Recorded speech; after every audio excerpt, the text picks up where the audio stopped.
Hello, my name is Kevin Thoreau, and today we're going to talk about how to get a project started in the basics of Finale notation software. Let's go ahead and open up Finale.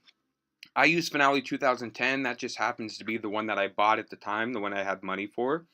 A lot of what we will learn today is very universal among the Finales, whether you have an older version or a newer version. What we learn today will work in those versions. Some of the layout might be a little bit different, but everything else will be exactly the same. Let's go ahead and click on it.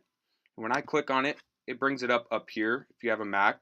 Some of you, it might actually load up the window right here. So for me to get to that window, I just go up to File, click on Launch Window. This gives us our launch window. We got Create New Music, Open Existing Music, Customize Finale, and then our tutorial videos are on this side. For today, let's go ahead and go to Setup Wizard. This is what you're going to use most of the time.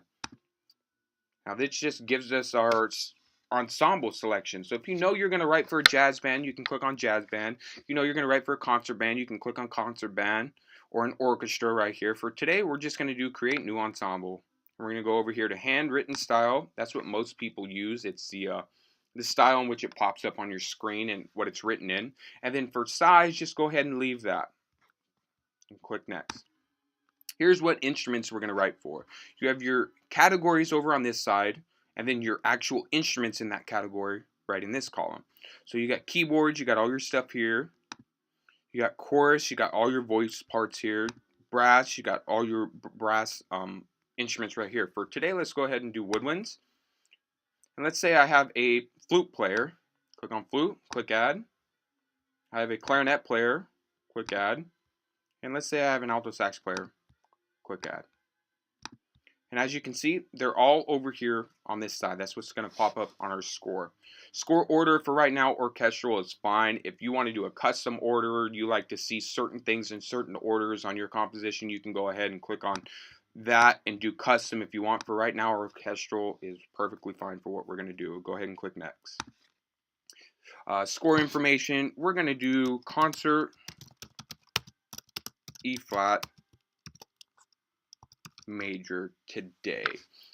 If you're writing your own composition, you are the composer. You can write your name here. If you're doing an arrangement of something else, you can write it in right here. For right now, we don't need to do any of that stuff. Just go ahead and click on next. Here's our basic score settings. Here's our time signatures up here. For today, we're doing 4/4. Our key signature, this is always in concert pitch, so we're doing concert E flat major today. Go ahead and click and drag it down to E flat major. Here's our tempo markings. We don't need to worry about tempos today. If I'm going to write scales for my students, there really isn't a tempo. If you do want to write a tempo, just click on that. You can type in a tempo text, whether it be Allegro, whether it be Vivo. You can type that in and select the tempo. A pickup measure. Let's say we're doing happy birthday for our students. Happy birthday. There's a pickup, 2/8 note pickup. You can go ahead and specify that if you need to. For today, we don't need to. And then number of measures. Most people don't know how many measures they're going to write, so they can either type in a bunch in here and write what they need to and delete them later. For today, I think 31 measures is just fine, so we're going to go ahead and do that. We can always add measures and delete measures if we need to. Let's go ahead and click finish. Now this brings up our score right here. Let's make this a little bit bigger if we need to. Brings up our score. We got our flute, we got our clarinet, we got our alto saxophone. And as you can see, Finale already transposed them for us. Our flute is in E flat, our clarinet is in F, and our alto saxophone is in C. Now let's say we just wanted to write our scales one time and copy and paste them into the other parts. So that way we don't have to write E flat and F and C. Let's go right up to document, click on that. Go to display in concert pitch. Now you can see it added flats to our clarinet and it added flats to our alto saxophone. Everything now is displayed in concert pitch, okay? So Finale does that for you. You don't have to worry about transposing it in your head. Finale will help you out with that. Let's go ahead and write out our E flat major scale. Now, what I'm going to use today is what we call speedy entry. There's different ways to import notes. You can use simple entry, which some people use. I don't think it's quite that simple. I think speedy entry is the fastest and most efficient way to do it. You can also use a MIDI setup and type it on a keyboard, and it'll go straight into your computer. I don't have my keyboard today, so we're just going to use Speedy. Let's go right up to Tools, click on Speedy Entry, and that gives us our box right here. Now to move where we want the notes to occur, we just use our arrow keys. We can go down on the staff, and we can go up on the staff. Now for right now, let's go ahead and do quarter notes, and we're going to use our number pad on our keyboard, whether it be on the top of your keyboard like mine is, or on the side if you have a little number pad. And we're going to use the number 5 for our quarter notes. So go ahead and scroll down to your E flat position on the staff and press 5. That'll give us our quarter note. I'll go up to F, press 5 again, go up to G, press 5, and so on.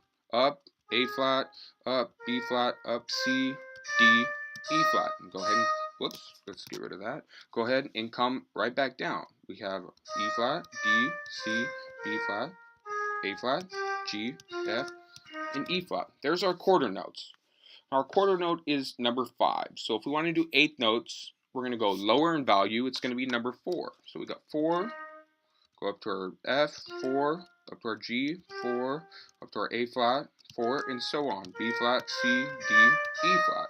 Back down, E flat, D, C, B flat, A flat, G, F, E flat. So there's our eighth notes and our quarter notes. If you want to do 16th notes, you just go down from the eighth note. It'll be number 3. If you want to go up to half notes, which are more than quarter notes, you go up to number 6. If you want to do whole notes, you go up to number 7. Now let's say we want to put in a rest. We want to do a quarter note and then a quarter rest. Quarter note, quarter rest. So let's go ahead and type in our quarter note on our E flat, number 5. Now we want to put in our rest on beat 2. Go ahead and hit number 5 and then hit R right after that. There's our rest. Go up to our F, hit 5 again, press R. And there's our rest again. And you can do this with any note value. I want a half note rest, hit 6 for a half note, hit R. Change it to a half note. Now I want an eighth note rest, hit 4, hit R right after it, there's our eighth note. I want a 16th note, hit 3, hit an R right after it. You go ahead and have all your rests there. Now let's talk about raising the pitch and lowering the pitch within the key signature. So we got our E flat actually. Let's go ahead and type in a quarter note E. And let's say I wanted to make that an E natural. Let's hit Shift and then our plus sign. And it'll raise it up to an E natural because we have E flat in the key signature. It'll raise it right up. Go ahead and delete that. Let's say I wanted to make it lower the pitch and add a flat. Go ahead and hit quarter note E and then just hit your minus sign. And as you can see, it made it a double flat now. It took the E flat and added another flat. So it lowered the pitch. Okay, let's go ahead and get rid of that. And to get rid of it, I'm just using Command Z or Shift Z just to get rid of it. That's normally how I do it. Or you can just go back over it with your arrows. I wanted to get rid of that. Go over it, hit delete. Go over it, hit delete. So it's not a problem. It's real easy to delete things. Lastly, let's talk about now putting this part that we've typed into the other parts. Okay? So it's all in concert pitch right now. Let's go up to Tools, go to Selection Tool, and click on the very first measure that we wrote. Select the whole measure. Now hold down Shift and go to the very last measure.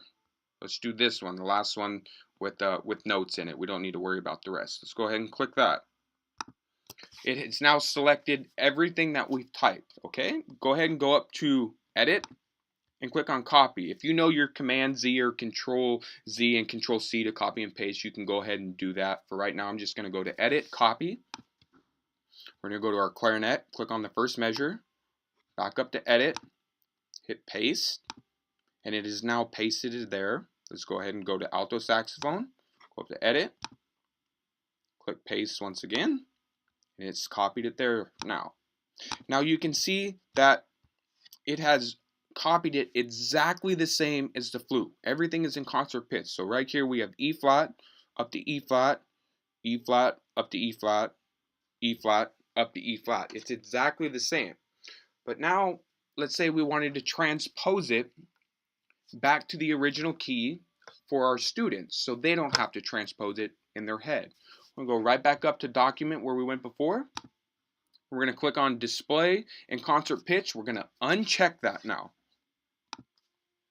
Now after we unchecked it, see, it took off the flats here and it took off the flats here. Now this is written in F and this is written in C. So Finale has transposed it for us. We don't have to do that and our students don't have to do that. Makes it very easy for them. Now let's say your flute player called you up and said they lost their part for their E flat major scale. Real easy. We'll go ahead and save it as a PDF and we'll send it right to them. Go right up to File. Go to Print. Yes, I know print, even though we're not going to print it. And we want just our flute part in a PDF to send it to them. Click on Flute. Uncheck Score. So we got just our flute part. Go ahead and click on OK. We're going to go right over here in the corner where it says PDF. Click on that. And we're going to go Save as PDF. Let's go ahead and save it to our desktop. Let's call this Flute E flat major. And go ahead and click Save. Now if I minimize this, it is right there. Flute E flat major. Click on it. And it is a PDF file of exactly what we typed. And you can go ahead and send this as an attachment to your student in an email.